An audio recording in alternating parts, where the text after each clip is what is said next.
திருச்சிற்றம்பலம்.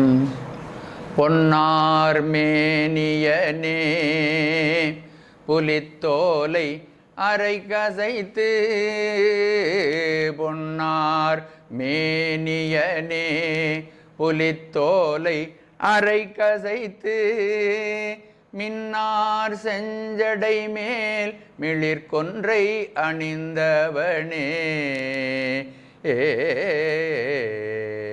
மண்ணே மாமணியே மழப்பாடியுள் மாணிக்கமே, அன்னே உன்னையல்லால் இனி யாரை நினைக்கேனே.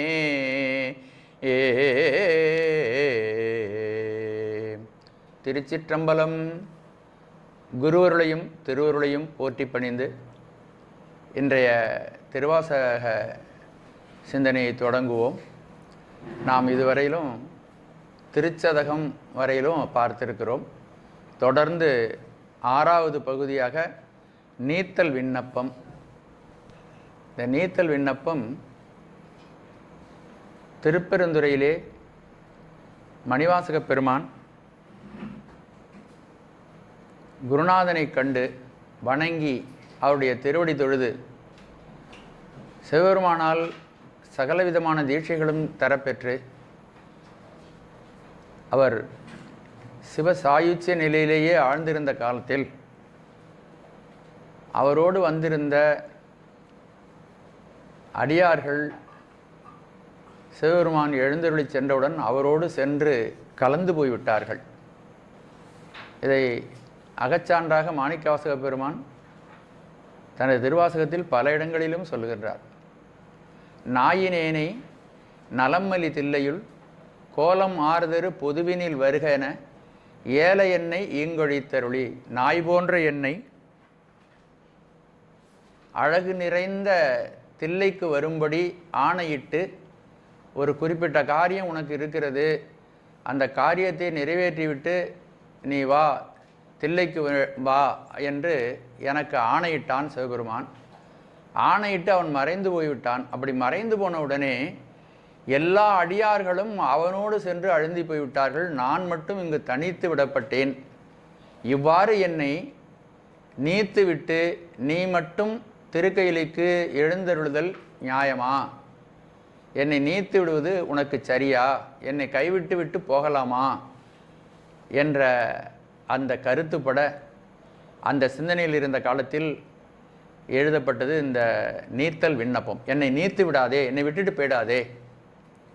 ஒரு தாய் தந்தையர் குழந்தையை விட்டு வெளியூருக்கு செல்லும் பொழுது என்னை விட்டுட்டு போயிடாதீங்கன்னு கத்துறது போல, அழுது புலம்புவது போல மாணிக்கவாசக பெருமான் இந்த பதிகத்தை பாடி அருள்கிறார்கள்.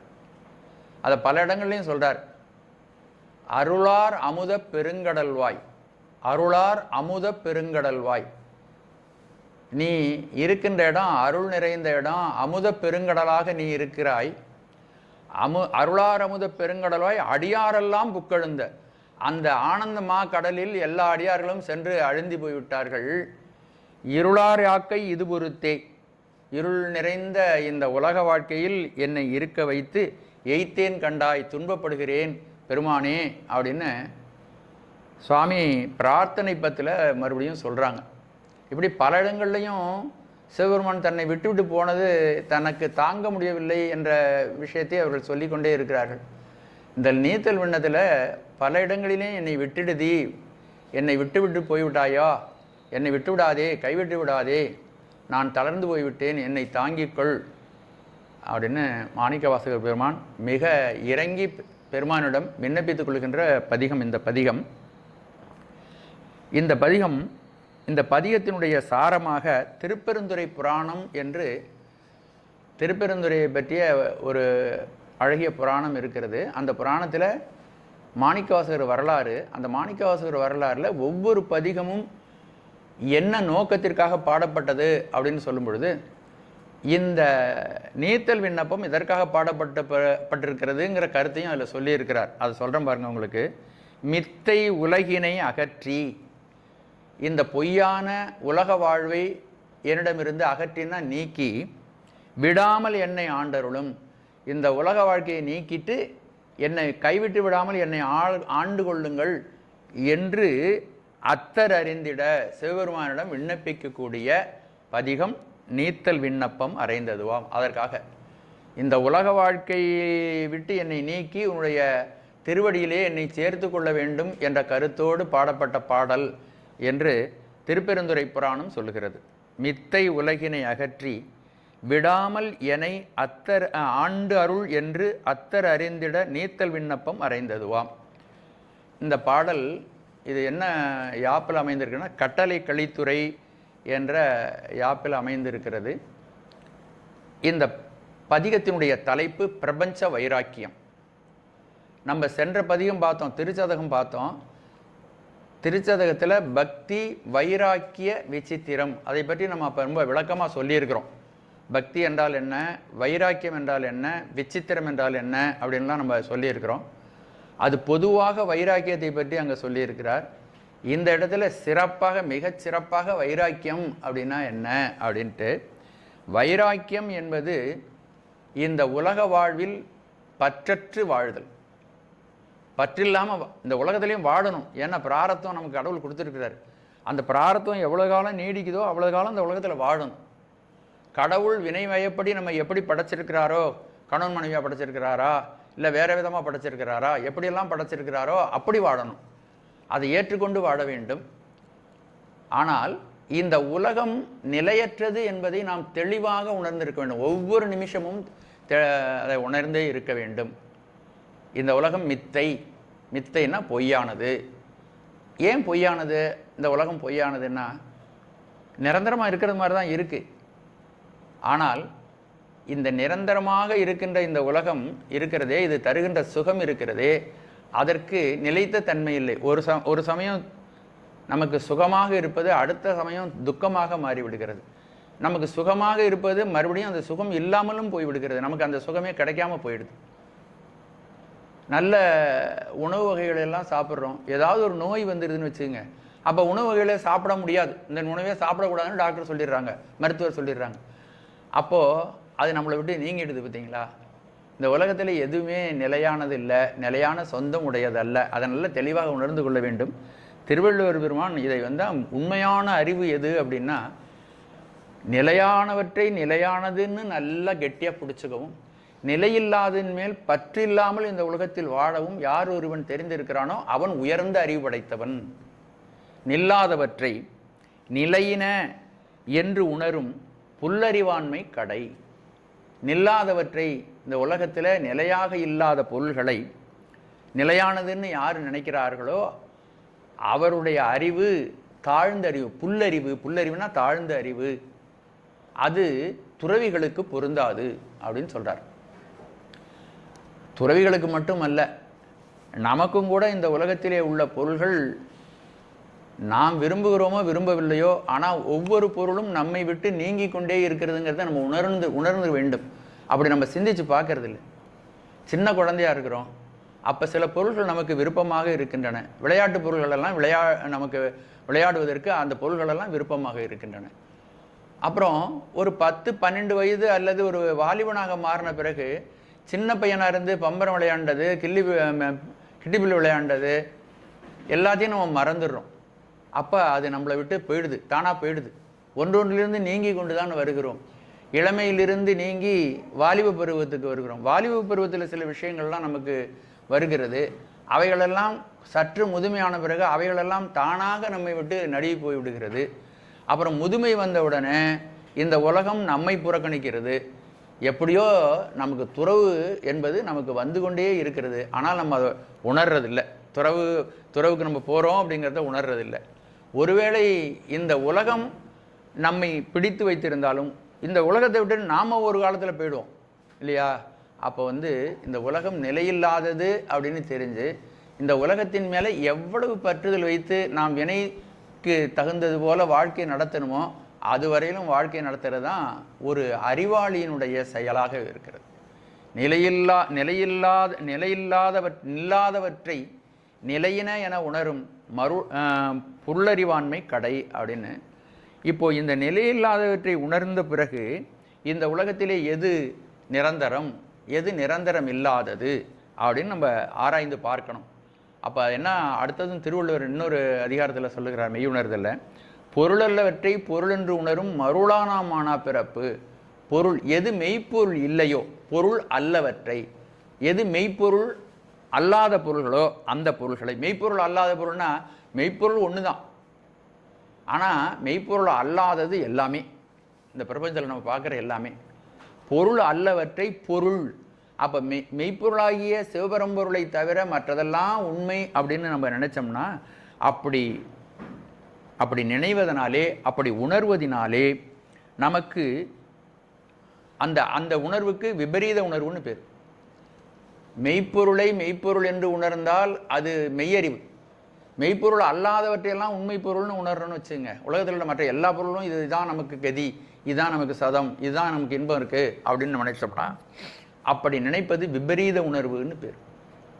அந்த அறிவு திரிந்த அறிவு.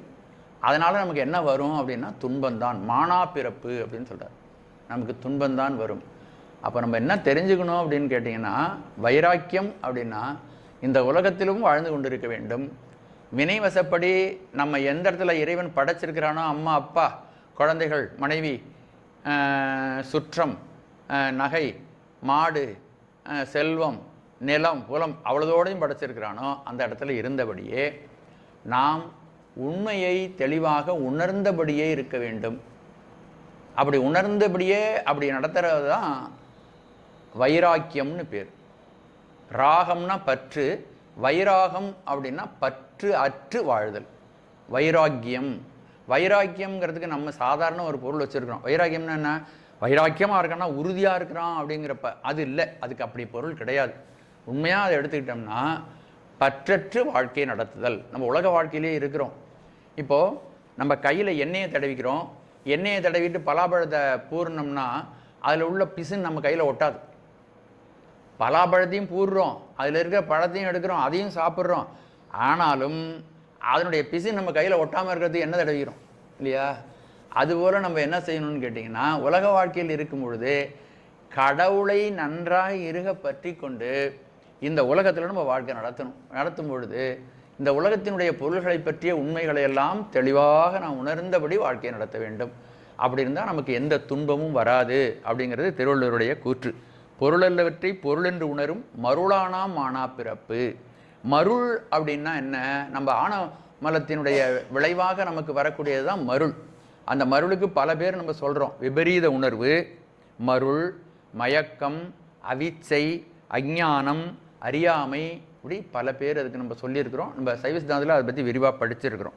அந்த விபரீத உணர்வினாலே நமக்கு என்ன உணர்வுகள்லாம் தோன்றும்னா, கடவுள் இந்த பிரபஞ்சத்துக்கு அதிபதியாக கடவுள் ஒருவர் இருக்கிறார். நமக்கு விபரீத உணர்வு இருந்தால் கடவுள் இல்லை என்று சொல்ல வேண்டும். கடவுள் இல்லை, கடவுளை கற்பித்தவன் காட்டுமிராண்டி, கடவுளை வழிபடுவது தவறு அப்படின்லாம் ஒன்று சிந்தனை நமக்கு வருதுன்னா அது விபரீத உணர்வு, உண்மைக்கு மாறானது. கடவுள் இருக்கிறாருங்கிறது தானே உண்மை. அப்போ அதுக்கு மாற்றி பேசுனா அதுதான் மயக்கம், அதுதான் அவிச்சை, அதுதான் விபரீத உணர்வு, அதுதான் திரிபுணர்ச்சி. அதே மாதிரி பல விஷயங்கள் இருக்குது. மறுபிறவி உண்டு அப்படின்னு சாஸ்திரம் வகுக்கிறது, அதை இல்லைன்னு சொன்னால் அது விபரீத உணர்வு. இப்போ இந்த விபரீத உணர்வுனால நமக்கு என்ன உண்டாகும்னா, இந்த விபரீத உணர்வு நமக்கு வினை மறுபடியும் தொடராது அப்படிங்கிறது உலகாயதவாதிகளுடைய கருத்து. இப்போ வினை தொடராதுன்னா என்ன பாவம் வேணாலும் பண்ணலாம், நம்மளை தாக்காது. ஆனால் இந்த உலகத்தினுடைய இயற்கை என்னான்னு கேட்டிங்கன்னா, நாம் செய்த வினை நம்மளை தாக்கும். நம்ம புலன்கள் மேலே பொறிகளின் மேலே உள்ள கவர்ச்சியின் காரணமாக இந்த உலகத்தில் உள்ள சுகங்களெல்லாம் சரியானது அப்படின்னு நினச்சி அதர்மமாக இந்த உலகத்தினுடைய சுகபோகங்களை எல்லாம் நம்ம சுகித்தோம் என்றால் அதனால் நமக்கு என்ன உண்டாகும்? துன்பம் உண்டாகும். அப்போ விபரீத உணர்வு. உண்மையை உண்மைன்னு நினைக்கணும், பொய்யை பொய்ன்னு நினைக்கணும். மறுபிறப்பு இல்லை, கடவுள் இல்லை, வினை நம்மளை தாக்காது, நம்ம உடம்புக்குள்ள உயிர்னு ஒன்று கிடையாது, 5 பூதங்களால் சேர்க்கப்பட்ட இந்த உடம்பு தான் உண்மையானது. இது கலைஞ்சு போச்சுன்னா, இறந்து போனவுடனே இது கலைஞ்சு போயிடும்.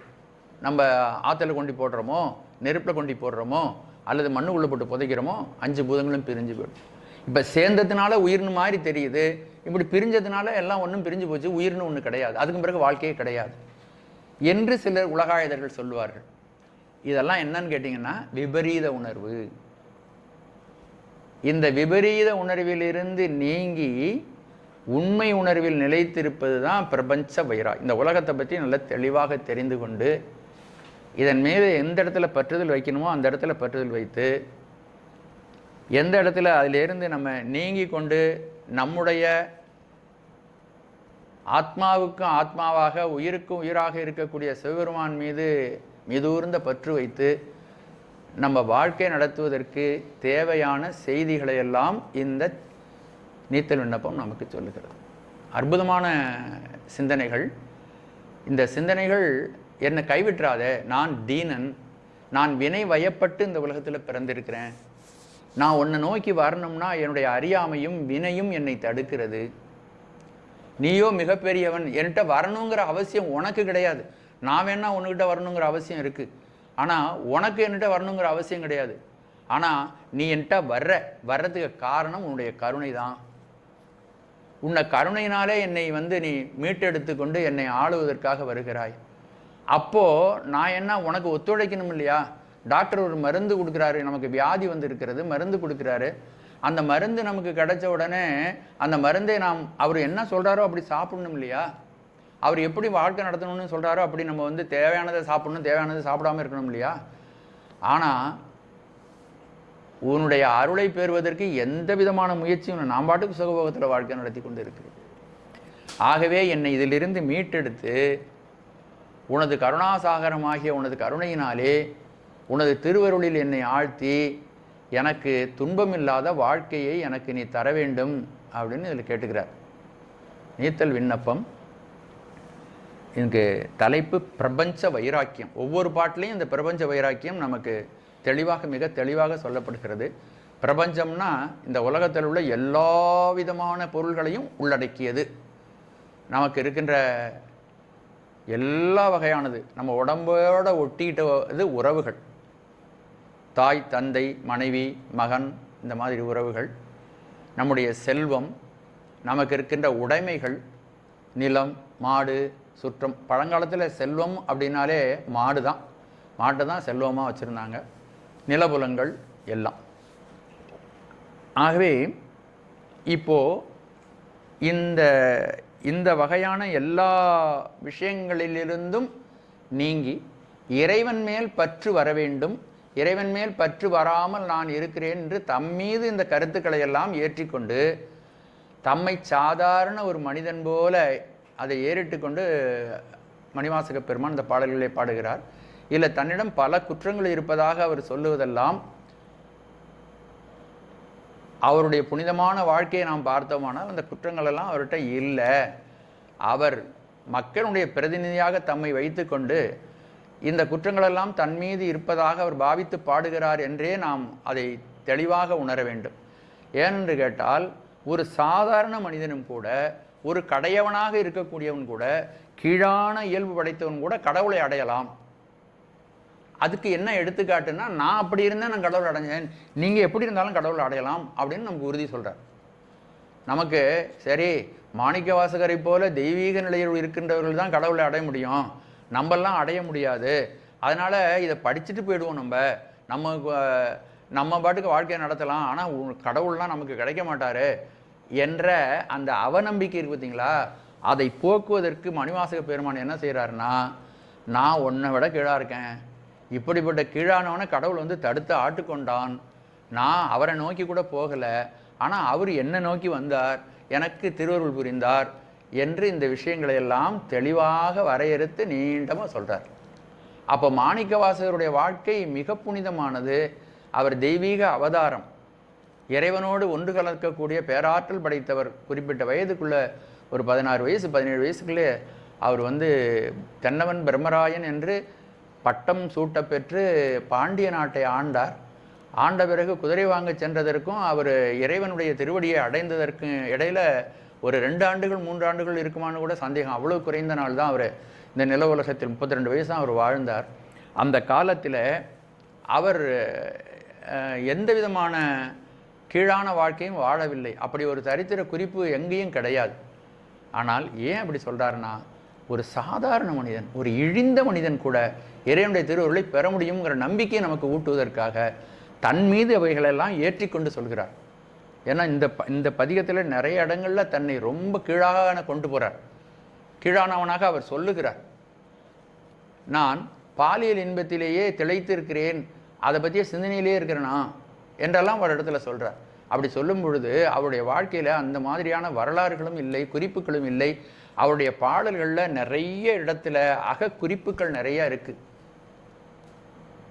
அதே மாதிரி இந்த அந்த நீத்தல் விண்ணப்பத்தை பற்றி அகக்குறிப்புகளும் இருக்குது. அகக்குறிப்புகள்லாம் நிறையா சொல்கிறார்.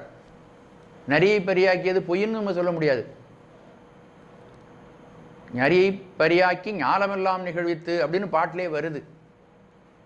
பாண்டியன் தனக்கு பரிமாவிற்று, பாண்டியனுக்கு அந்த குதிரையை விற்றார் அப்படின்னு. பண் சுமந்த பாடல் பரிசு படைத்தருளும் பெண் சுமந்த பாகத்தன் பெம்மான் பெருந்துரையான். விண் சுமந்த கீர்த்தி வியன்மண்டலத்தீசன் மண் சுமந்து கூலி கொண்டு, கலிமதுரை மண் சுமந்து கூலி கொண்டு அக்கோவார் மொத்துண்டு புன் சுமந்த பொன்மேனி பாடுதுங்கானம்மான. அவருடைய வரலாறே அந்த பாட்டுக்குள்ளே உட்காந்துருக்கு. ஆகவே அவர் பாண்டிய நாட்டுக்கு அமைச்சராக இருந்தது எல்லா செய்திகளையும் அவர் சொல்லுகிறார். ஆனால் அவர் இழிந்த ஒரு நிலையிலே அவர் வாழ்க்கை நடத்தினாருங்கிறதுக்கு எந்த விதமான குறிப்பும் எங்கேயும் இல்லை. அவருடைய புராணங்கள், திருவாதவூரர் புராணம், கடவுள் மாமுனிவருங்கிறவர் அவருடைய புராணம், திருப்பெருந்துறை புராணம், அப்புறம் திருவிளையாடற் புராணம், இதிலெல்லாம் அவருடைய வரலாறு வருகிறது. ஆனால் அவர் தன்னை தாழ்த்தி கொண்டு சொல்கிறார். அதுக்கு என்ன அடிப்படை? நம் மீது கொண்ட கருணை. என்ன போல இவ்வளவு இழிந்தவனும் கூட கடவுள் அடையலாம், அவர் என்னை காப்பாற்றினாரு, உன்னையும் அவர் காப்பாற்றுவார்னு அர்த்தம். அதற்காகவே தன்னை கீழான நிலையில் வைத்து கொண்டு சொல்கிறார். ஆகவே இந்த முன்னுரையோடு இந்த நீத்தல் விண்ணப்பத்தை நாம் பார்க்கலாம். கடையவனேனை கருணையினால் கலந்து ஆண்டு கொண்ட விடையவனே விட்டெழுதி கண்டாய், விரல் வேங்கையின் தோல் உடையவனே மண்ணும் உத்தரகோச மங்கைக்கு அரசே, சடையவனே தளர்ந்தேன் எம்பிரான் என்னை தாங்கிக் கொள்ளே. இப்போ இந்த பாட்டில்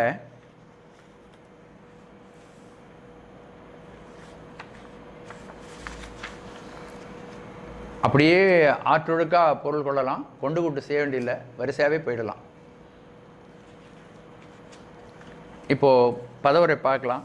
கடையவனேனை, கடைப்பட்டவனாகிய என்னை, கருணையினால் கலந்து ஆண்டு கொண்ட, கருணை காரணமாக உடன் இயைந்து ஆட்கொண்டருளிய விடையவனே. விடையவன், விடைன்னா காளை, ரிஷபம், அதை ஊர்தியாக உடையவனே.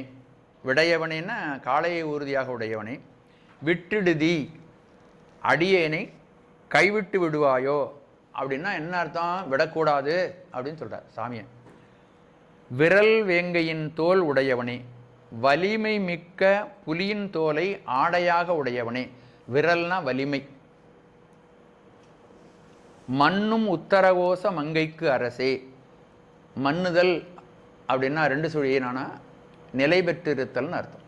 மண்ணும் உத்தரகோச மங்கைக்கு அரசே, என்றும் நிலைத்திருக்கின்ற உத்தரகோச மங்கை என்னும் தலத்தில் எழுந்தருளியிருக்கும் சிவபெருமானே, சடையவனே, சடை கற்றையை உடையவனே, தளர்ந்தேன் சோர்வு எய்தினேன் எம்பிரான் என்னை தாங்கிக்கொள், என் தலைவனே அடியேனை காத்து அருள்வாயாக. தாங்கிக்கொள்னா காத்து அருள்வாயாக. இப்போ ஒவ்வொரு சிந்தனையாக பார்க்கலாம்.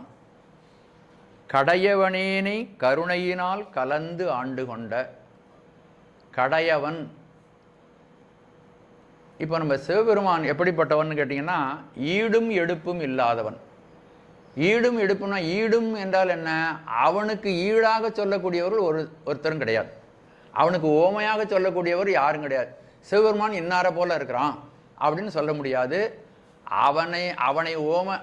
அவனுக்கு ஓமையாக எதையுமே இந்த உலகத்தில் இல்லை. அவன் எல்லாவற்றுக்கும் மேம்பட்டவன். எடுப்பும் இல்லாதவன். அவனைப் போல உயர்ந்த தன்மை உடையவர்களும் யாரும் இல்லை. யாவர்க்கும் மேலாம் அளவிலா சீருடையான் என்று மணிவாசகர் இன்னொரு இடத்துல சொல்றார். யாவர்க்கும் மேலாம் அளவிலா சீருடையான் யாவர்க்கும் கீழாம் அடியேனை யாவரும் பெற்றறியா இன்பத்துள் வைத்தாய்க்கியன் எம்பெருமான் மற்றறியேன் செய்யும் வகை. எல்லாவற்றுக்கும் மேலான பெருமானே, நீ இருக்கிற நிலையில் உன் கண்ணில் கூட நான் படமாட்டேன். இப்போ நம்ம நாட்டினுடைய ஜனாதிபதி இருக்கிறார், அவர் நமக்கு எல்லாருக்கும் சேர்ந்து ஜனாதிபதி தான். அவருடைய பார்வையில் என்னைக்காவது நம்ம வந்திருப்போமோ? சாதாரணமாக இந்த உலகத்தில் இருக்கிற கண்டங்களில் ஒரு ஆசியா கண்டத்துக்குள்ளே நம்ம இந்தியா என்பது ஒரு நாடு. இந்த நாட்டில் இருக்கக்கூடிய அந்த ஜனாதிபதிக்கு நம்மளை தெரியாது, அவருடைய பார்வையில் நம்ம படமாட்டோம். ஆனால் இந்த அகிலாண்ட கோடி பிரம்மாண்ட நாயகனாக இருக்கக்கூடிய சிவபெருமான் உரை சேரும் 84,100,000 யோனிபேதம் நிறைசேர படைத்து எல்லாவற்றிலும் கோயிலாக கொண்டிருக்கின்ற சிவபெருமான் அவ்வளோ பெரியவனுக்கு நம்ம எங்கே இருக்கோம், நம்ம என்ன கஷ்டப்படுறோமா துன்பப்படுறோமான்லாம் தெரியாது. ஆனால் அவசியம் இல்லாதவன் நம் மீது கொண்ட கருணை காரணமாக இறங்கி நம்மகிட்ட வரான். யாவர்க்கு மேலாம் அளவிலா சீருடையான் யாவர்க்கும் கீழாம் அடியேனை யாவரும் பெற்றறியா இன்பத்துள் வைத்தான். யாருக்குமே கிடைக்காத பேரானந்த பெருவாழை தந்திருக்கிறான். யாவரும் பெற்றறியா இன்பத்துள் வைத்தாய்க்கன் எம்பெருமான் மற்றறியேன் செய்யும் வகை. உனக்கு கைமாறு நான் என்ன செய்ய போறேன்னு ஒரு இடத்துல கேட்குறார். அப்போது சிவபெருமான் என்பவன் ஈடும் இல்லாதவன் எடுப்பும் இல்லாதவன். அப்படிப்பட்ட பெருமானையுடைய அருளை பெறுவதற்கு எனக்கு ஒரு சிறு தகுதியும் இல்லை. கடையவனேன்னா அதான் அர்த்தம். உன்னுடைய அருளை பெறுவதற்கு எனக்கு எந்த தகுதியும் இல்லை. அதோடு கூட நான் எந்த விதமான பற்றுக்கோடும் இல்லாதவன். எனக்கு யாரும் எனக்கு துணை இல்லை. நான் ஆதரவில்லாத அனாதை. என்னை காப்பாற்றுவதற்கு உன்னை தவிர வேறொருவரும் இல்லை. கடையவன், எல்லாவற்றுக்கும் கடையவனாக இருக்கிறேன். பற்றுக்கோடு இல்லாதவனாக இருக்கிறேன். அனாதையாக இருக்கிறேன். எல்லோராலும் கைவிடப்பட்டவனாக இருக்கிறேன். அப்படிப்பட்ட கடையவனை நீ என்ன செய்தாய்னா, கருணையினால் கலந்து ஆண்டு கொண்ட கருணை காரணமாக. கருணையினால் அப்படின்னா கருணை காரணமாக, கருணை காரணமாக கலந்து அதாவது நம்மள்ட்ட பழகிறவங்கள பல்வேறு வகையாக பழகலாம். நம்ம வீட்டுக்கு வர்றவங்க, நம்ம வாசப்படியோடு பழகிட்டு போகிறவங்க இருக்கிறாங்க, வீட்டுக்குள்ளே வந்து பழகிறவங்க இருக்கிறாங்க, முன்கூடத்தில் நம்ம அடுப்பறை வரையிலும் வந்து பழகிறவங்க இருக்கிறாங்க, நாங்கள் பணம் வச்சு பழகிற இடம் பெட்ரூம் வரலும் பழகிறவங்க இருக்கிறாங்க. அப்படி பல்வேறு வகையில் பழக்கம் இருக்கிறது. நம்முடைய அன்புக்கு தகுந்த மாதிரி நம்முடைய நெருக்கம் இருக்கும். சாமி எப்படி செய்கிறான்னா, நமக்கு எட்டி இல்லையாம், நம்மோடு கலந்திருந்து நமக்கு அருள் புரிகிறான். கருணையினால் கலந்து நம்முடைய சுகதுக்கங்களிலெல்லாம் அவன் கலந்து கொள்கிறான். ஊனில் கலர்க்கிறான், உணர்வில் கலர்க்கிறான், உயிரில் கலக்கிறான். சாமி வந்து அப்படிதான். ஊனினை உருக்கி உள்ளொளி வெறுக்கி உலப்பிலா ஆனந்தமாய தேனியை சொரிந்து புறம்புறம் தெரிகிறான் சிவபெருமான். கடையவன், நான் ரொம்ப கடைப்பட்ட நிலையில் இருக்கிறேன், தீனன், எனக்கு ஆதரவு எதுவும் இல்லை, எனக்கு பற்றுக்கோடு இல்லை, அனாதை. அப்படிப்பட்டவனை தேர்ந்தெடுத்து நீ உன்னுடைய கருணையை செலுத்துகிறாய். நீ ரொம்ப பெரியவன், அப்படிப்பட்ட உயரத்தில் இருக்கின்றவன், என்னை திரும்பி கூட பார்க்க வேண்டிய அவசியம் இல்லாதவன், உன்னுடைய கருணை காரணமாக என்னை வந்து ஆண்டு கொள்கிறாய். கருணையினால் கலந்து, அதுவும் சாதாரணமாக இல்லை, எட்டி இருந்தெல்லாம் அவனுக்கு அதை கொடு அப்படின்னு எல்லாம் சொல்கிறது இல்லை. அப்படி தூக்கி போடு, ஏதாவது ஒரு பொருளை நம்ம கொடுக்கணும்னா அப்படி போடு அப்படின்னு சொல்கிறோம் இல்லையா, ஒரு ஆளை விட்டு கொடுக்கறது அப்படின்லாம். நம்மளோட நம்ம கலந்து இருந்து இயைந்து நமக்கு அந்த கருணையை தருகிறான், ஆனந்தத்தை தருகிறான். முதல் தரத்தில் கடையவன்னு சொல்கிறார். முதல் தரம் இருக்குது, இடைத்தரம் இருக்குது, கடைத்தரம் இருக்குது. நான் கடைத்தரத்தில் இருக்கின்றேன். அப்படி என்னை கலந்து நீ ஆள்வதற்கு காரணம் உன்னுடைய கருணை. சாமி என்ன சொல்கிறாங்கன்னா, நம்ம எந்த கடைநிலையில் இருந்தாலும் சிவபெருமான் அவனுடைய கருணையே முதலீடாக நமக்கு கொடுத்து நம்மை கலந்து நம்மை ஆட்கொள்வான் அப்படிங்கிற நம்பிக்கை இந்த வார்த்தையில் கொடுக்குறாங்க. கடையவனேனை கருணையினால் கலந்து ஆண்டு கொண்ட. இன்னொரு பாடல்ல திரு அம்மானாய் அதில் சொல்கிறாங்க ஒரு பாட்டில், ஊனாய் உயிராய் உணர்வாயன் உட்கலந்து தேனாய் அமுதமுமாய் தீங்கரும்பின் கட்டியுமாய். ஊனாய் உயிராய் உணர்வாயன் உட்கலந்து. எல்லாத்துலேயும் சாமி வரான். ஊனிலே கலக்கின்றான், உணர்விலே கலக்கின்றான், உயிரிலும் கலக்கின்றான். நம்மள்ட்ட இருக்கிறது இந்த 3 தானே, அதில் தான் கலக்கிறான்.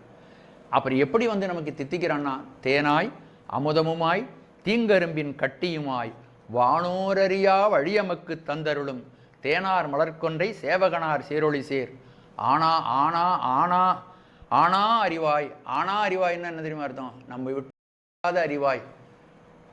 நம்முடைய மனைவி கூட ஒரு நிமிடம் நம்மளை விட்டு நீங்கி போய் அடுப்பறையில் வேலை பார்க்கலாம், வெளியூருக்கு போகலாம். சாமி ஒரு பொழுதும் நீங்க மாட்டான். ஆனா அறிவாய், நீங்காத அறிவாய், அறிவோடு அறிவாக அவன் கலந்தே இருக்கிறான். ஆனா அறிவாய், பேர்பட்ட வார்த்தை பாருங்க. ஆனா அறிவாய் அளவிறந்த பல்லுயிர்க்கும். நமக்கு மட்டும் இல்லை, இந்த பிரபஞ்சத்தில் எத்தனை உயிர் இருக்கோ அத்தனை உயிருக்கும் அளவிறந்த பல்லுயிர்க்கும் கோணாகி நின்றவா கூறுங்கான் அம்மானாய். சாமி அப்படி கலக்கிறான், நம்மளோட கலந்திருக்கிறான், எல்லா நேரத்திலும் கலந்திருக்கிறான். ஊனாய் உயிராய் உணர்வாயன் உட்கலந்து தேனாய் அமுதவுமாய் தீங்கரும்பின் கட்டியுமாய் வானோரறியா வழியமக்கு தந்த. வானோர்களுக்கு கூட அப்படிப்பட்ட வழியை காட்டினது இல்லையா, நமக்கு சாமி காட்டுறானா.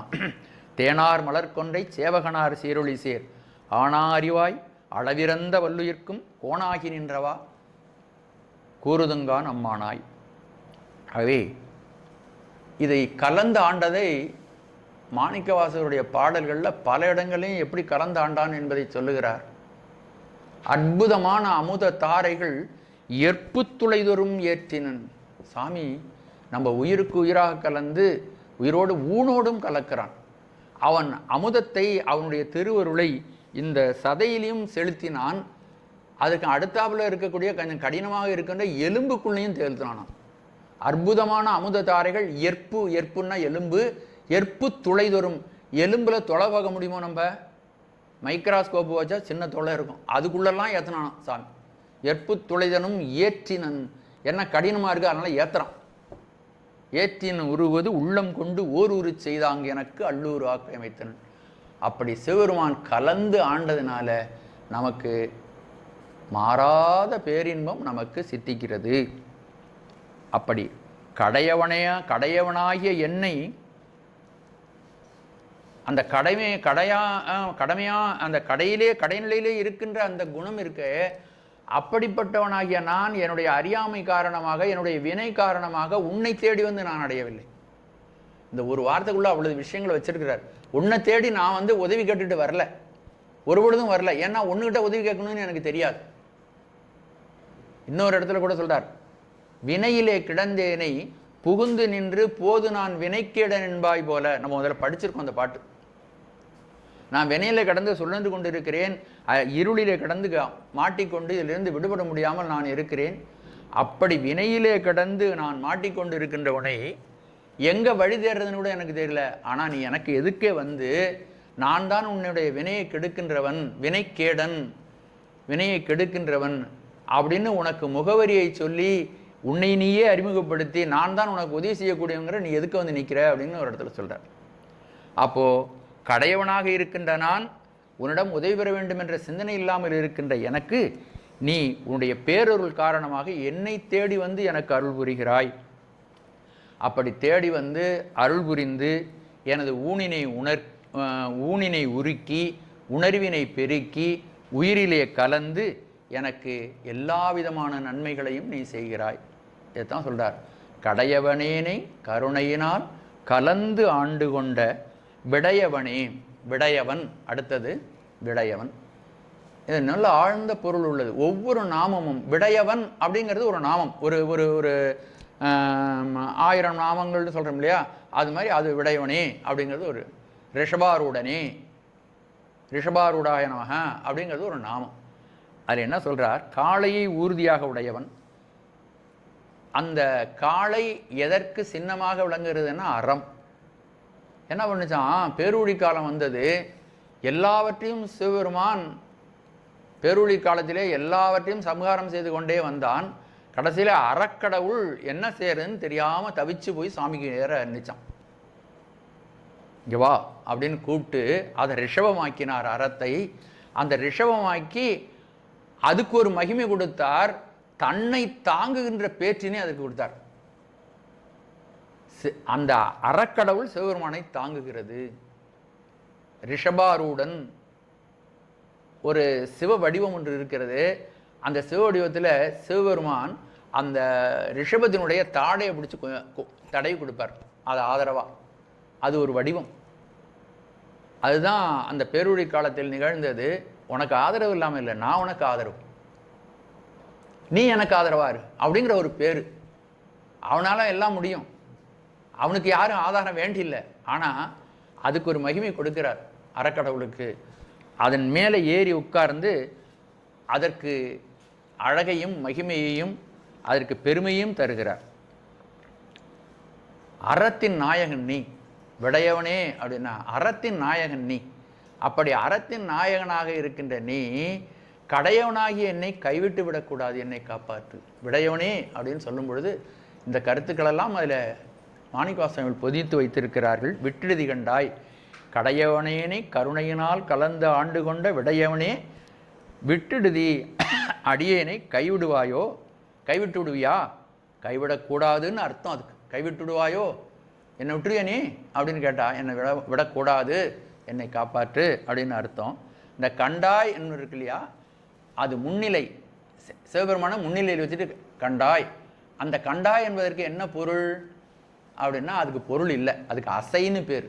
இலக்கணத்தில் அசைனால அதுக்கு பொருள் சொல்லக்கூடாது, சொல்ல வேண்டியல்ல. கண்டாய் முன்னிலை அசைன்னு சொல்லுவாங்க. அதை அந்த அசைக்கு பொருள் இல்லை. ஏன் இந்த இடத்துல இதை நான் சொல்கிறேன்னா, மாணிக்கவாசகருடைய பாடலில் ஒவ்வொரு எழுத்துக்கும் பொருள் இருக்குது. அக்ஷர லட்சம் பொரும்னு சொல்லுவாங்க இல்லையா, அப்படி மாணிக்கவாசகர் ஒவ்வொரு எழுத்துக்கும் ஒரு கமாவுக்கும் அதுக்கு அவ்வளோது நிரம்ப பொருள்கள் இருக்கின்றன. இப்போ இந்த கண்டாயின்னா அதுக்கு என்ன பொருள் அப்படின்னா, அந்த இடத்துல பொருளற்ற வார்த்தையாக அங்கு அது அமைந்திருக்கிறது. ஏன்னா யாப்பிலக்கணம் மாறுபடாமல் இருப்பதற்காக அதை அந்த முன்னிலை அசைன்னு அதை சொல்லுவார்கள்.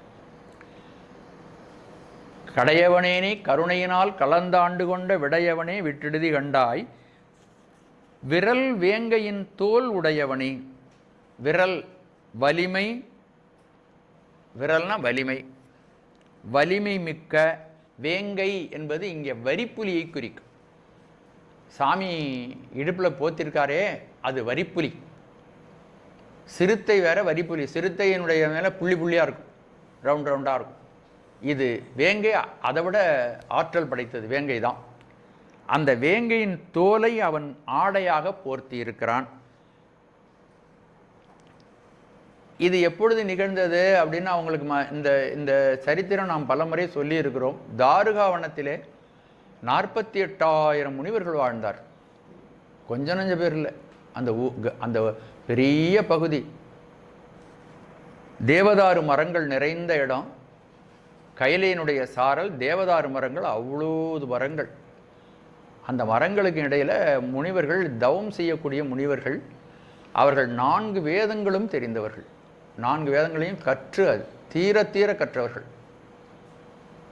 அப்படிப்பட்டவர்கள் வேதத்தினால் யாகத்தினால் எல்லாவற்றையும் பெற முடியும், கடவுள் ஒன்று அவசியமில்லை அப்படிங்கிற எண்ணம் அவருக்கு வந்து. வேதம் படித்தும் வேதத்தினுடைய சாரமாக சிவ வழிபாடுங்கிறத அவங்க மறந்துட்டாங்க.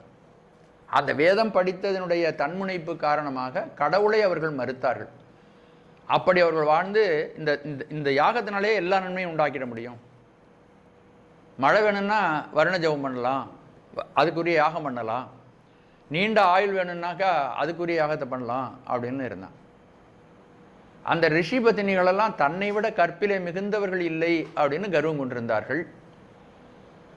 இந்த 2 கர்வத்தையும் சிவபெருமான் அடக்க வேண்டும் என்று தீர்மானித்தான்.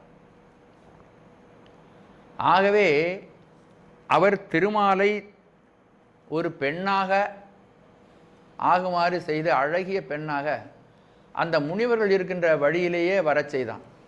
தான் ஒரு இளம் ஆடவனாக அந்த ரிஷிபத்தினிகள் வாழுகின்ற அந்த இடத்துல அவர்கள் என்ன நினைச்சிருந்தாங்கன்னா, கற்பில் சிறந்தவங்க நம்மளை தவிர உலகத்தில் யாரும் கிடையாது என்று திரும்ப அவங்களுக்கு.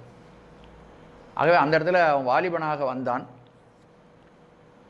இந்த ஆணினுடைய அழகை பார்த்த பெண்களெல்லாம் அந்த வாலிபனுக்கு பின்னாடியே வர ஆரம்பித்தாங்க. இந்த ரிஷிகள் யாகத்தை விட்டு இந்த பெண் பின்னாடியே வந்தாங்க. இவர்கள் ஒரு தூரம் வந்த பிறகு ரிஷிகளும் ரிஷிபத்தினிகளும் சந்திக்கின்ற பொழுது, ஆகா நாம் படி நிறையழிந்து இவர்கள் பின்னால் நம்ம காமவயப்பட்டு வந்து விட்டோமே என்று திகைத்து அவர்களுக்கு தன்னை இப்படி ஏமாற்றி விட்டார்களேன்னு கோபம் வந்துச்சு இந்த 2 பேரும் மேலேயும். ஆகவே அவர்கள் இவர்களை அழிப்பதற்கு அப்பவும் கடவுளை நம்பல இல்லையா, அவங்க யாகம் பண்ணி இவங்களை அழிச்சிடலான்னு அபிச்சார ஹோமம் என்று ஒரு ஹோமம் செய்தார். அபிச்சார ஹோமம் என்பது தீமையை விளைவிக்க செய்யக்கூடிய யாகம். அந்த யாகத்தை அவர்கள் செய்ய ஆரம்பித்தார்கள். அதில் நல்ல திரவியங்களை போடுவதற்கு பதிலாக கசப்பான கட்டைகள், வேப்பங்கட்டை மாதிரி எட்டிக்கட்டை, வேப்பங்கட்டை, வேப்ப எண்ணெய் எல்லாத்தையும் சொரிந்து யாகம் நிகழ்த்தினார்கள். அதிலிருந்து ஏராளமான தீய பொருள்களெல்லாம் வெளியே வந்துச்சு. அதிலிருந்து தான் முயலகன் வந்தான். அவன் குட்டையாக இருந்தாலும் உலகத்தையே அடிக்கிறது மாதிரி வேகமாக சிவபெருமானை அடிக்கிறதுக்கு வந்தான். அவனை பிடிச்சி காலில் அமுக்கினார் முதல்ல. அதுக்கு பிறகு ஒன்றொன்னா வந்துச்சு, எல்லாம் ஏராளமாக வந்துச்சு. ஒரு புலி வந்துச்சு. அந்த புலி தான் வேங்கை. விரல் வேங்கையின் தோல் உடையவனே அப்படிங்கிறத அதை சொல்கிறார். அந்த புலி வேங்கை புலி. அதை உரித்து தன்னுடைய இடையிலே போர்த்து கொண்டார். யானையை உரித்து போர்த்து கொண்டார். மானை கையில் வச்சுக்கிட்டார். மழு அனுப்புனாங்க, அதை தூக்கி கையில் வச்சுக்கிட்டார். இப்படி அவருடைய அங்கங்களில் இருப்பதெல்லாம் அந்த அபிச்சார ஹோமத்திலிருந்து வெளியே சாமியை அழிக்கிறதுக்காக வந்தது. எல்லாவற்றையும் தனக்கு ஆயுதமாக அவர் பயன்படுத்தி கொண்டார். அப்போ இந்த வேங்கை அந்த அபிச்சார ஹோமத்தில் தோன்றியது. அதை உரித்து போற்றி கொண்டார். இதில் என்ன தெரியுதுன்னா, அவனது அளவில்லாத ஆற்றல், அளவில்லாற்றல். நம்முடைய ஆற்றலுக்கெல்லாம் அளவு உண்டு, நம்முடைய ஆற்றலுக்கு அளவு உண்டு. இந்த மாடிப்படியில் இன்னும் 10 மாடி ஏறி இங்கே வான்னா நம்ம பெரும்பாலும் வரமாட்டோம் இல்லையா. நம்முடைய ஆற்றலுக்கு அளவு உண்டு. சிவபெருமானுடைய ஆற்றலுக்கு அளவே இல்லை, அளவில் ஆற்றல். அப்படிப்பட்ட சிவபெருமான் எனது ஆணவமாகிய வேங்கையை அடக்கும் ஆற்றல் உடையவன். அறியாமையை, என்னுடைய ஆணவத்தை, என்னுடைய வினையை அடக்கி அவைகளை அழிக்கக்கூடிய ஆற்றல் உடையவன் என்ற பொருளிலே இங்கே மாணிக்கவாசகர் விரல் வேங்கையின் தோல் உடையவனே, கடையவனேனே கருணையினால் கலந்து ஆண்டு கொண்ட விடையவனே, விட்டெடுதி கண்டாய் விரல் வேங்கையின் தோல் உடையவனே, மண்ணும் உத்தரகோசமங்கைக்கு அரசே. மண்ணுதல்னா நிலை பெறுதல். மண்ணும் உத்தரகோச மங்கைக்கு அரசே. இந்த உத்தர கோச மங்கை 3 சொற்கள் இதில் இணைஞ்சிருக்கு. உத்தரம், கோசம், மங்கை. உத்தரம்னா உபதேசம், கோசம்னா ரகசியம், மங்கை என்பது இங்கே உமாதேவி குறிக்கிறது, அம்பிகை குறிக்கிறது. உத்தர கோச மங்கை. அதாவது வேதங்கள் ரொம்ப விரிவானவைகள். 4 வேதங்கள் இருக்கின்றன. ரிக், யசூர், சாமம், அதர்வணம் அப்படின்னு 4 வேதங்கள் இருக்கின்றன. அந்த 4 வேதங்களுக்கும் கடைசி பகுதியில் ஞானகாண்டமாக உபநிடதங்கள் இருக்கின்றன. அவைகள் ஏராளமாக இருக்கின்றன. அதில் 10 உபநிடதங்களை மிக உயர்வானதுன்னு பெரியவங்க வச்சிருக்கிறாங்க. ஈசாவாசிய உபநிடதம், கேனோபநிடதம், கடோபநிடதம், தைத்திரிய உபநிடதம், ஐதரேய உபநிடதம், பிருகதாரண்ய உபநிடதம், சாந்தோக்கிய உபநிடதம், இப்படி ஒரு 10 உபநிடதங்கள் முக்கியமான வைத்திருக்கிறார். இந்த வேதங்களுடைய சாரம் உபநிடதங்கள். அவைகள் பல உபநிடதங்கள் இருக்க. அந்த உபநிடதங்களுடைய சாரம் ஆகமம். இந்த வேத உபநிடத ஆகம சாரமாக உள்ளவற்றை சிவபெருமான் அம்பிகைக்கு அதனுடைய ரகசியங்களை எல்லாம் உபதேசித்த இடம் உத்தரகோசமங்கை. உத்தரம் உபதேசம், கோசம் மறைபொருள், அதில் உள்ள மறைபொருள். மங்கை அம்பிகை. அம்பிகைக்கு அதனுடைய ரகசியார்த்தங்களை எல்லாம் உபதேசித்த இடம். அதனால் அதுக்கு உத்தரகோசமங்கைன்னு பேர். இன்றைக்கும் அது சிறப்பாக விளங்குகிறது. மணிவாசக பெருமான் தன்னுடைய திருவடி பதித்து அங்கு மங்களநாதரை வழிபட்ட இடம். அந்த மூர்த்தத்தை நினைப்பது, அங்கே இருக்கிற அம்பிகையை நினைப்பது, அந்த திருத்தலத்தை நினைப்பதுங்கிறது ஒரு பெரிய புண்ணியம். அதை இங்கே நினைவு கொண்டு வருகிறார் மாணிக்கவாசகர் அந்த தலத்தில் இருந்தால் இந்த பாடலை பாடியிருக்கிறார் திரு உத்தரகோச மங்கையிலே. மண் தோன்றிய போதே மங்கை தோன்றியதுன்னு ஒரு பழமொழி இருக்கிறது. இந்த எப்போ மண் தோணிச்சோ அப்போவே அந்த ஸ்தலமும் இருக்கிறது. சிறந்த சிவத்தலங்கள், அதுவும் மாணிக்கவாசகருடைய வாழ்க்கையில் நெருங்கிய தொடர்புடைய சிவத்தலம் பல இடங்களில் 38 இடங்களில் சொல்கிறார். உத்தரகோசமங்கைன்னு சொல்கிறார். பக்தரெல்லாம் பார்மேல் சிவபுரம் போல் கொண்டாடும் உத்தரகோசமங்கையூர் அப்படின்னு ஒரு இடத்துல சொல்கிறார். இந்த பக்தர்கள் சிவபுரம் பக்தர்களெல்லாம் கொண்டாடுறாங்களாம், இது சிவபுரம்னு கொண்டாடுறாங்களாம். அப்பேற்பட்ட மகிமை பொருந்திய ஊர். எத்தனை தடவை சொன்னாலும் அத்தனை தடவை நமக்கு புண்ணியத்தை விளைவிக்கக்கூடிய ஒரு ஊர். அந்த ஊர் சிறந்த சிவத்தலங்களில் ஒன்று. இது ராமநாதபுரத்திலிருந்து தென்மேற்கே 10 கிலோமீட்டர் தூரத்தில் இருக்குது. இங்கே ராமநாதபுரம் சமஸ்தானம் அந்த கோயிலுடைய நிர்வாகத்தை இன்றும் பார்த்து கொண்டு வருகிறார்கள். அங்கே இருக்கின்ற சுவாமிக்கு மங்களநாதர் என்று பெயர். மங்களநாதர், மங்களேஸ்வரர், காட்சி கொடுத்த நாயர். சாமி அங்கே காட்சி கொடுத்துருக்கிறார். அது வரலாறு பின்னாடி சொல்கிறேன். சுவாமி அங்கே 1000 முனிவர்களுக்கு தரிசனம் தந்த இடம். பிரளயேஸ்வரர் ஒரு பிரளயத்திலையும் தங்கி அடுத்த பிரளயத்துக்கும் அங்கே கோயில் இருக்கும். பிரளயேஸ்வரர், அம்பிகை, மங்களேஸ்வரி, மங்களாம்பிகை, சுந்தரநாயகி அப்படின்லாம் பேர். இந்த பேரெல்லாம் கேட்குறது நமக்கு புண்ணியம். அந்த தலம், அங்கே இருக்கிற தீர்த்தம், அங்கே இருக்கிற இறைவன், இவர்களை பற்றி சிந்திப்பதெல்லாம் நமக்கு பல பிறவிகளில் நாம் அடைய வேண்டிய துன்பங்களை நீக்கக்கூடிய செய்திகள். இந்த செய்திகள் தீர்த்தம் அக்னி தீர்த்தம், பிரம்ம தீர்த்தம், அது கோயிலுக்கு வெளியில் இருக்குது. நம்ம திருவாசகத்திலே திருவம்பாவையில் மொய்யார் தடம்பொய்கைன்னு இருக்குது, அது அங்கே தான் இருக்குது. மொய்யார் தடம்பொய்கை புக்கு முகேரண்ண கையால் குடைந்துன் கடல்பாடி ஐயா வழியடியோம் வாழ்ந்தோங்கான் ஆரடல் போல் செய்யா வெண்ணீராடி செல்வா சிறுமருங்குள் மையார் தடங்கன் மடந்தை மணவாளா ஐயானி ஆட்கொண்டு அருளும் விளையாட்டில் உய்வார்கள் உய்யும் வகையெல்லாம் உய்ந்தொழிந்தோம் எய்யாமல் காப்பாய் எமையோலோர் எம்பாவாய். மொய்யார் தடம்பொய்கை அங்கே இருக்குது. அதோட வியாச தீர்த்தம், சீதள தீர்த்தம், அப்படி தீர்த்தமெல்லாம் இருக்குது. இந்த ஸ்தலத்துக்கு வேறு வேறு பெயர்களெல்லாம் உண்டு. தட்சிண கைலாயம், தென்னாட்டில் இருக்கக்கூடிய கைலாயம். கைலாயத்துக்கு பார்க்க முடியல, நம்மளால் இங்கே இருக்கிற திருவுத்தரகோசமங்கைக்கு நாம் போக முடியும். தட்சிண கைலாயம். பத்ரிகாரண்யம், இலந்த வனம். பத்ரிகாரண்யம்னா இலந்தை வனம்னு பொருள். அங்கே இலந்தை மரத்தடியிலே அமர்ந்திருக்கின்ற மங்களப்பெருமான், மங்களேஸ்வரன், மங்கை பெருமான் அப்படின்னு அவனுக்கு பேர். அப்புறம் வியாகிரபுரம், ஆதி சிதம்பரம், பிரம்மபுரம், சதுர்வேதபுரி, மங்களபுரி அப்படின்னு பல்வேறு திருநாமங்கள் அங்கே இருக்குது, அந்த கோயிலுக்கு இருக்கிறது. இங்கு பல பேருக்கு சுவாமி காட்சி கொடுத்துருக்கிறார். அண்மையில் காட்சி கொடுத்தது யாருக்குன்னா அருணகிரிநாதருக்கு அங்கே காட்சி கொடுத்துருக்கிறார். இங்கே வேதவியாசர், காகபுஜுண்டர், மிருகண்டு முனிவர், வானாசுரன், மயன், நம்முடைய மாணிக்கவாசக பெருமான், அருணகிரிநாதர் இங்கெல்லாம் காட்சி கொடுத்த இடம். அப்பேற்பட்ட இடத்துல மாணிக்கவாசகர் நிறைய தர 38 தர நான் சொல்கிறது போல் அவர் அந்த திருவுத்தரகோசமங்கைங்கிற பதத்தை உபயோகித்திருக்கிறார்.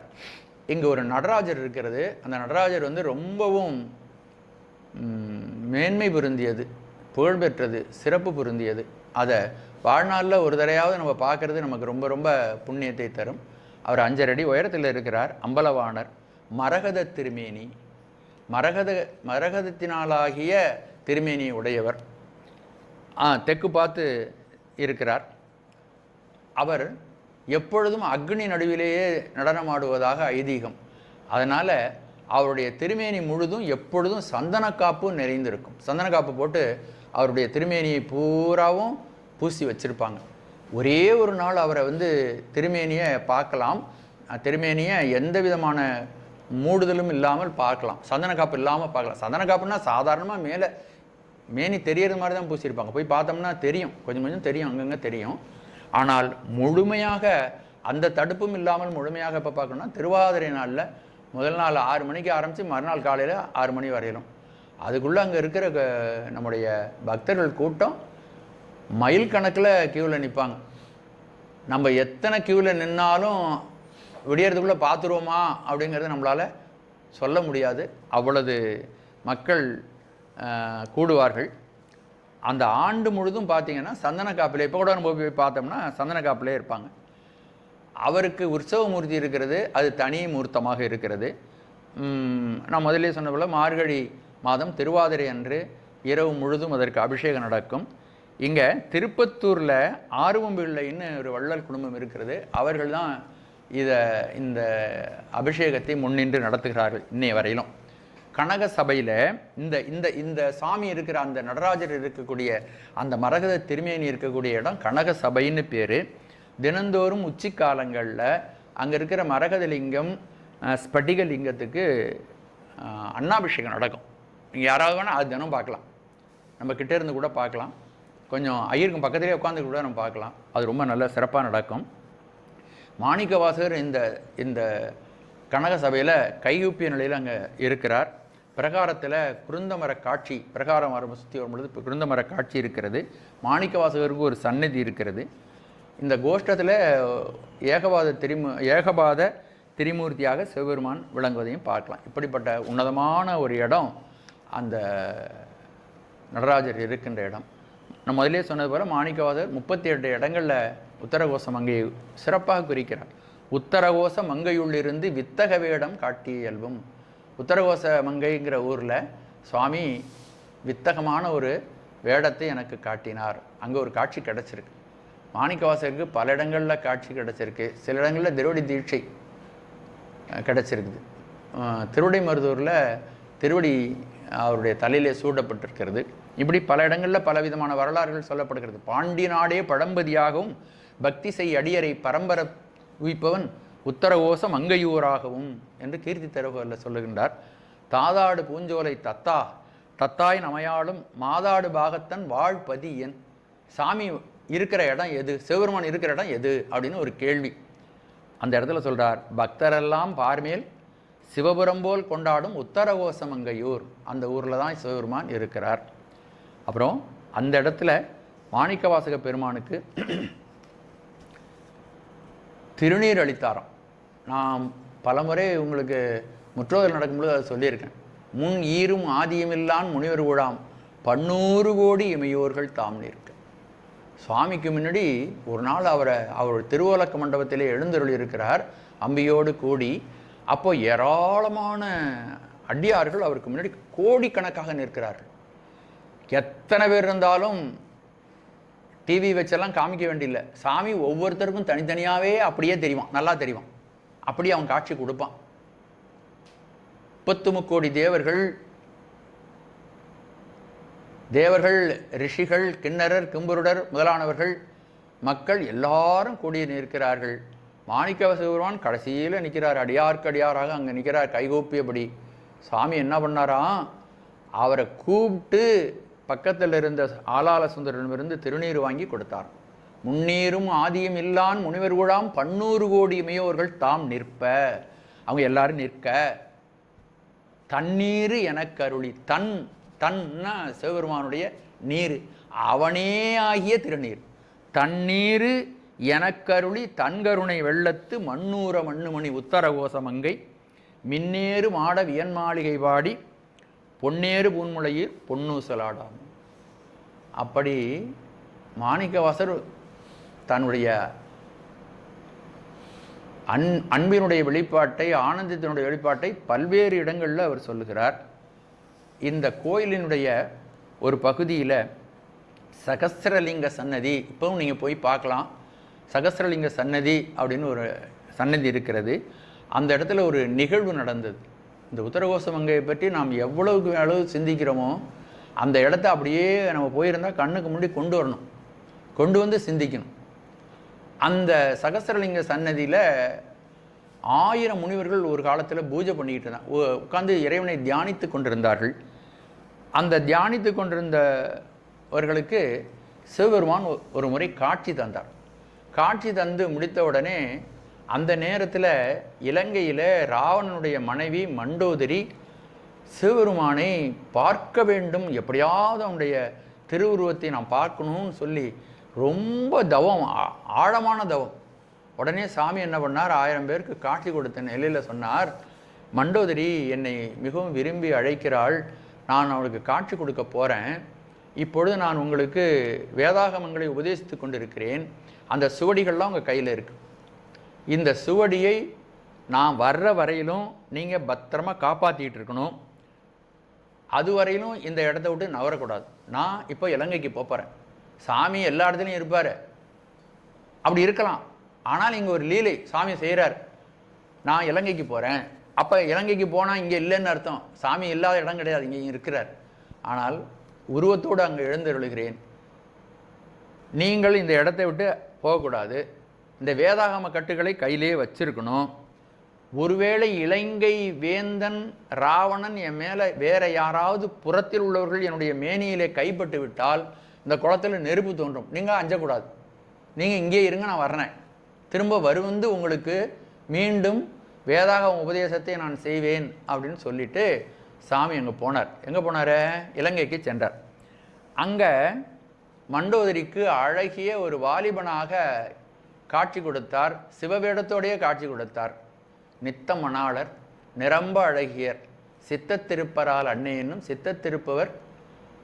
அந்த சித்தத்திருக்கக்கூடிய சிவபெருமான் அவ்வளவு அழகானவர். அதை பார்த்து அவள் மகிழ்ந்து அவளுக்கு வழிபாடு நிகழ்த்தி கொண்டிருந்தாள். அந்த நேரத்தில் ராவணன் வந்துட்டான்.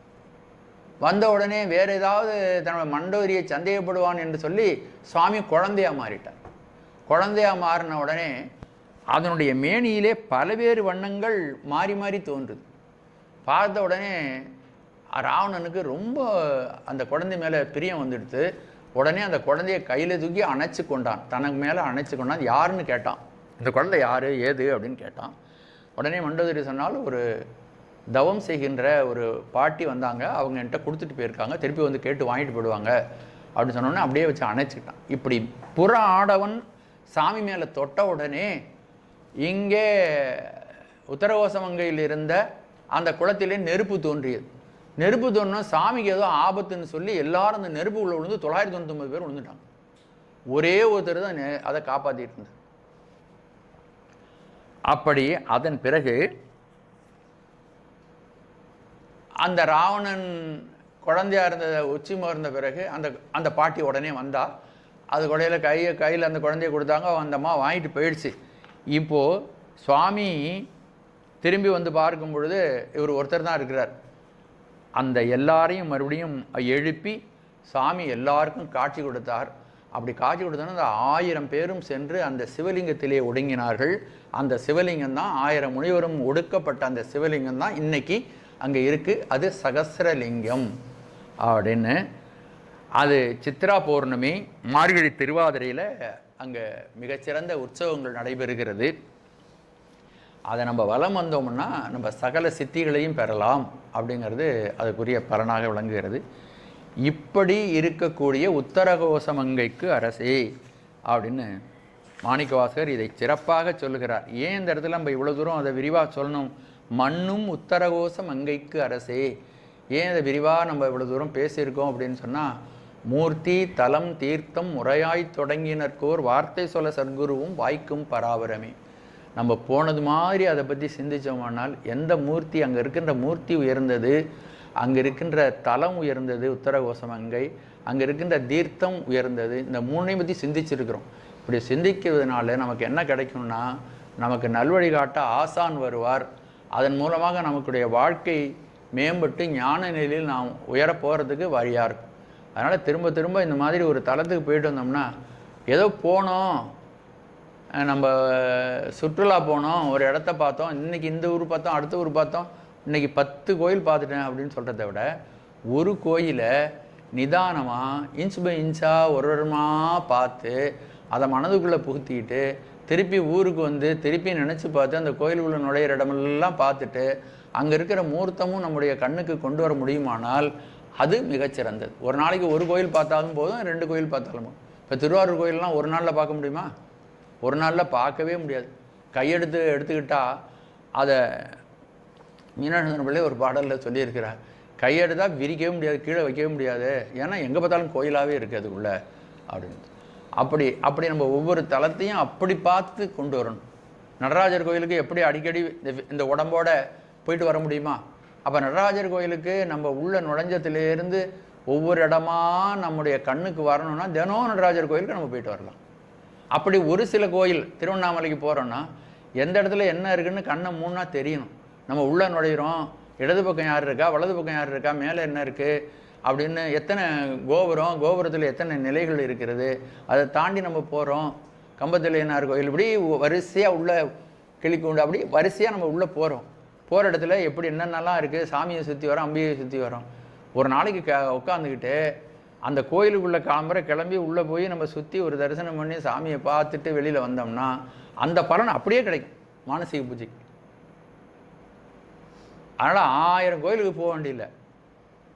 நம்மளுக்கு எவ்வளவு மனசில் தொகுக்க முடியுமோ. இப்போ நம்ம திருவண்ணாமலை கோயில்னால் திருவண்ணாமலை கோயில் வந்துடணும், சிதம்பரம்னா சிதம்பரம் கோயில் நமக்குள்ளே வந்துடணும். அந்த அளவுக்கு திரும்ப திரும்ப வேணாலும் அந்த கோயிலுக்கு போய் பார்க்கலாம்.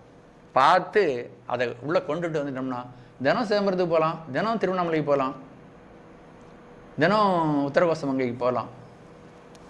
அது நம்மளால் எவ்வளோதுக்கு நேரம் இருக்கோ அவ்வளோதுக்கு அதில் பயன்படுத்த முடியும். ஏன்னா இந்த உடம்பை தூக்கிட்டு போய் உத்தரகோசமங்கை போயின்னா எத்தனை தடவை போக முடியும் நம்மளால்? பொருளாதாரம் வேணும், உடம்பு வேணும், மற்ற எல்லா வசதிகளும் வேணும். அதனால் இப்படி நம்ம கோயிலை பார்க்கணும். அதனால தான் இவ்வளோ தூரம் நம்ம அதை விரிவாக பேசுகிறோம். இந்த இடத்துல இந்த விஷயத்தையும் நம்ம உங்களுக்கு சொல்லணும்னு நான் நினச்சேன். சரி, உத்தரகோசமங்கைக்கு அரசே சடையவனே, சடையை உடையவனே, ஜடாபாரத்தை சடை கற்றையை உடையவனே. சடை அது ஞானத்தினுடைய சின்னம், வேதசாரமான, இப்போ நான் முதல்ல சொன்ன பார்த்தீங்களா, வேதசாரமான ஆகமங்கள், வேதசாரம் உபநிடதங்கள், உபநிடதம் சாரம் ஆகமங்கள், அந்த ஆகமங்களினுடைய அடையாளமாக விளங்குகிறது. அவனுடைய சடையை நம்ம சிந்தனை பண்ணாலே ஆகம பொருளெல்லாம் நமக்கு விளங்கும். அவனுடைய விரிந்த சடை, அவன் பாருங்க நடராஜனாக இருக்கும் பொழுது அவனுடைய சடை எப்படி விரிஞ்சு இருக்குது பார்த்தீங்களா? அவன் ஆடுறான், அப்படி வேகமாக ஆடும்பொழுது அது வீசுகின்ற வீசு அவ்வளவு அகலமாக இருக்குது. ஜடாபாரத்தோடு சிவபெருமான் எப்பவும் சடாமுடியோடு, அங்கே பாருங்கள், சடாமுடியோடு தான் அவன் விளங்குகிறான். அந்த சடையை பற்றி நாம் சிந்தனை செய்யும் பொழுது கபர்தினே நமஹா அப்படின்னு சிவ அஷ்டோத்திர சதனமாவளியில் வருகிறது. அவன் சடை முடியை உடையவனே அப்படிங்கிறது அவனுக்குரிய ஒரு நாமம், கபர்தினே நமஹா. அந்த சடையில் என்னென்ன இருக்குன்னு கேட்டிங்கன்னா, சந்திரன் இருக்கார். சந்திரனை பார்த்தோன்னே நமக்கு என்ன வரும்? அவன் எவ்வளவோ பாவம் செய்தவன், அந்த பாவம் செய்திருந்தும் கூட அவன் சிவபெருமானை தஞ்சம் அடையும் பொழுது அவனை தூக்கி அவன் தலையில் வைத்து கொண்டு காப்பாற்றினார். அப்போது தீனதயாளன், பக்தர்களை காப்பவன், தன்னை சரணாகதி அடைகின்றவர்களை காப்பாற்றுவன் என்ற செய்தி அந்த சடாமுடியில் இருக்குது. அதோடு கூட கங்கையை தலையிலே தாங்கி இருக்கிறான். அவனுடைய முடிவில் ஆற்றலை அது குறிக்கிறது.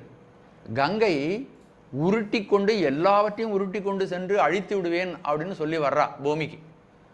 கங்கை ஆகாய கங்கையாக இருந்தவள் பகீரனுடைய தவத்திற்காக கீழிறங்கி வர்றா. வந்தவுடனே சிவபெருமானை வேண்டி உன்னுடைய ஜடாபாரத்தில் அதை தாங்க வேண்டும், இல்லாவிட்டால் இந்த உலகம் அழிந்து விடும் அப்படின்னு சொன்ன சிவபெருமானையும் சேர்த்து உருட்டி விடுவேன்னு வர்றாவ. அப்போது தன்னுடைய ஒரே ஒரு மயிர்காற்றைக்குள்ளே அந்த கங்கையே அவர் தாங்குகிறார். அதிலிருந்து அவருடைய முடிவில்லாத ஆற்றல் விளங்குகிறது. அப்படி முடிவில்லாத ஆற்றலுடையவன் நம்முடைய ஆணவத்தையும் நம்முடைய அறியாமையையும் நம்முடைய வினை தொகுதியும் அவன் அழித்து ஆட்கொள்வான் அப்படிங்கிற செய்தி நமக்கு கிடைக்கிறது. அதோடு கூட அவன் மிக எளிமையானவன், அவன் முடிவில் ஆற்றல் உடையவன், அதே சமயத்தில் எளிமையானவன். அவன் எல்லா மலர்களும் வாசனை மிகுந்த மலர்கள் இருக்கின்றன, அவன் ஊமத்த மலர் எடுத்து தடையிலே சூடியிருக்கிறான். உண்மத்த மலர், நகுதலை, இவைகளெல்லாம் எளிமையை, தன்னுடைய எளிமையை காட்டுவதற்காக அதெல்லாம் குறிப்பிட்டு சொல்லுகின்றார். சடையவனே, சடாபாரத்தை அணிந்தவனே. இந்த கங்கை இருக்கிறதே, அவன் சடாபாரம் வேதாகம சாரங்களினுடைய அடையாளமாக விளங்குகிறது. அதையெல்லாம் நமக்கு விளக்கம் தருவதற்காக கங்கை அவனுடைய தலையை அலங்கரிக்கிறது. சடையவனே தளர்ந்தேன் எம்பிரான், எனக்கு தலைவனாக உள்ளவனே. பிரான்னா என்னை விட்டு பிரியாதவன் ஒரு பொருள். பிரான்னா என்னுடைய தலைவனாக இருக்கும், என்னை விட்டு பிரியாமல் இருந்து, அடியார்களை விட்டு பிரியாமல் இருந்து என்னை தாங்கிக் கொள்வாயாக. அப்படி காப்பாற்றுவது உன்னுடைய கடமை. நீ என்னை காப்பாற்றாவிட்டால் நான் அழிந்து போய்விடுவேன். எம்பிரான் என்னை தாங்கிக் கொள்ளே. சோர்வு எய்தினேன். தளர்ந்தேன்னா சோர்வு அடைந்தேன் அர்த்தம். சோர்வு அடைந்தேன். என்னுடைய தலைவனே, எம்பிரான்ங்கிறது 2 பொருள். என்னுடைய தலைவன் என்னை விட்டு பிரியாதவன். இந்த உலகம் என்னை பல்வேறு விதங்களில் வினை தொடர்பு காரணமாக இந்த மலவாதனை பல்வேறு விதங்களில் என்னை துன்புறுத்துகிறது. அதனால் நான் தளர்ச்சி அடைந்து விட்டேன், தளர்ந்தேன். இந்த உலக வாழ்க்கை ஓயாமல் நமக்கு துன்பத்தையே விளைவித்து கொண்டிருக்கிறது. எப்போ பார்த்தாலும் துன்பம்தான். துன்பமே பிறப்பே இறப்போடு மயக்காம் தொடக்கலாம் அறுத்தனர் ஜோதின்னு மாணிக்கவாசகர் ஒரு இடத்துல சொல்கிறார். துன்பமே பிறப்பு. வாழ்க்கையில் நம்ம ஒவ்வொரு நாளும் ஏதாவது ஒரு விஷயத்தை நம்மை துன்பப்படுத்தி கொண்டே இருக்கிறது. ஆகவே அந்த மலவாதனையினால், வினை வாதனையினால், அறியாமையினால் ஓயாமல் துன்பப்பட்டு கொண்டு நான் தளர்ச்சி அடைந்திருக்கிறேன். உன்னை அடைவதற்கு முயற்சி செய்கிறேன், ஆனால் முயற்சிக்கும் தடை உண்டாகிறது. ஆகவே தளர்ந்தேன். இப்படி பல வகைகளில் நான் தளர்ச்சியுற்று இருக்கிறேன். என்னை விட்டு பிரியாத எம்பிரானே, எனக்கு நெருக்கமாக இருக்கின்றவனே, என்னை விட்டு பிரியாமல் என்னோடு உடனாக இருக்கக்கூடிய என்னுடைய தலைவனாகிய சிவபெருமானே, என்னை தாங்கிக் கொள், என்னை காப்பாற்று, இல்லாவிட்டால் நான் அழிந்து போய்விடுவேன் என்று பெருமான் என்ற பாடலில். ஆகவே என்னை தாங்கு, என்னை தாங்கி என்னை உனக்கு பணி செய்யும்படியாக கொண்டு கொள்வாயாக. தாங்கிக் கொள். தாங்கிக் கொள்ளுன்னா என்னை உன்னுடைய தொண்டனாக கொள்வாயாக என்று பிரார்த்தனையும் இதில் வைக்கிறார். பாட்டு பார்க்கலாம். கடையவனேனை கருணையினால் கலந்து ஆண்டு கொண்ட விடையவனே விட்டெடுதி கண்டாய். விரல் வேங்கையின் தோல் உடையவனே மண்ணு உத்தரகோசம் அங்கைக்கு அரசே. சடையவனே தளர்ந்தேன் எம்பிரான் என்னை தாங்கிக் கொள்ளி. இதில் பிரபஞ்ச வைராக்கியம். சடையவனே தளர்ந்தேன். இந்த உலகியல் வாழ்க்கையிலே நான் தளர்ந்தேன். உலக வாழ்க்கை எனக்கு துன்பத்தை தருகிறது. இதை விட்டு உன்னை அடைய வேண்டும் என்று கூறுவதனால பிரபஞ்சத்திலே பற்றறுத்து நான் உன்னை அடைய வேண்டும் என்ற செய்தி இதிலிருந்து கிடைப்பதனால இந்த பிரபஞ்ச வைராக்கியம் என்ற கருத்து இந்த பாடலிலே தெளிவாக விளங்குவதை நாம் அறியலாம். திருச்சிற்றம்பலம்.